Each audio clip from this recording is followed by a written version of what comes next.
मुख्यमंत्री एकनाथ शिंदे बोलतायत, थेट जाऊयात। आणि सगळी संकटं टळो आणि या राज्यातला बळीराजा शेतकरी आपला अन्नदाता सुखी झाला पाहिजे।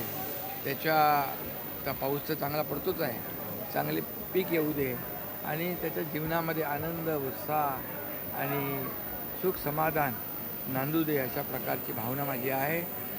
राज्यातल्या शेतकरी असतील, लाडक्या बहिणी आहेत, लाडके भाऊ आहेत, सगळे ज्येष्ठ आहेत, महाराष्ट्रातली तमाम जनता आणि खरं म्हणजे जिथं जिथं गणेश भक्त आहेत या सगळ्यांनाच सुखाचे समाधानाचे आनंदाचे दिवस येऊ दे आणि सर्व गणेश भक्तांना, महाराष्ट्रातल्या तमाम गणेश भक्तांना, देशातल्या तमाम गणेश भक्तांना, किंबहुना आपण पाहतो की देशाच्या बाहेर देखील गणपती उत्सव साजरे केले जातात आणि त्यामुळे जगभरामध्ये गणेशोत्सव साजरा होतो। या सर्वांनाच गणेश चतुर्थीच्या, गणरायाच्या आगमनाच्या मी मनापासून खूप खूप शुभेच्छा देतो। मनापासून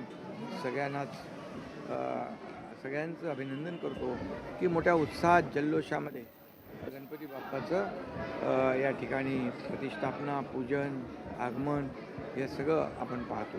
लोकशाहीचे विघ्न दूर करो असं विरोधकांचं म्हणणं आहे। लोकशाहीमधलं सर्व विघ्न दूर करो असं विरोधकांचं म्हणणं आहे।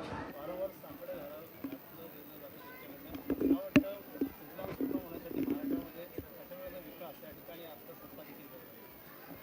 हे विकासाचं राज्य आहे।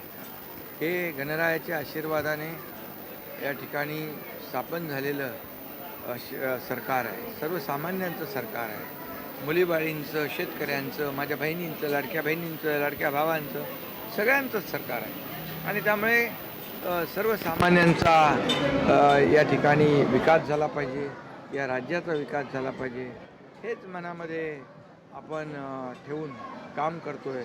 मागची 2.5 वर्ष पाहिली आपण, आता ही पुढचा काळ पाहतो। दुसरी इनिंग आमची महायुतीची, पहिली इनिंग पण पाहिलेली आहे महाराष्ट्रातल्या जनतेने, आता देवेंद्रजीने आमची दुसरी इनिंग जी सुरू केलेली आहे ती देखील पाहतोय। विकास हाच आमचा अजेंडा आहे आणि म्हणून अशा प्रकारचे सण उत्सव, आपली संस्कृती, आपली परंपरा जोपासण्याचं काम महाराष्ट्र करतो आहे। खरं म्हणजे महाराष्ट्रामध्ये उत्सवाच्या मागे उत्सव, आता गणपती झाल्यानंतर आता गोविंदा झाला, गणपती झाला, आता नवरात्रोत्सव येईल, दसरा येईल, दिवाळी येईल।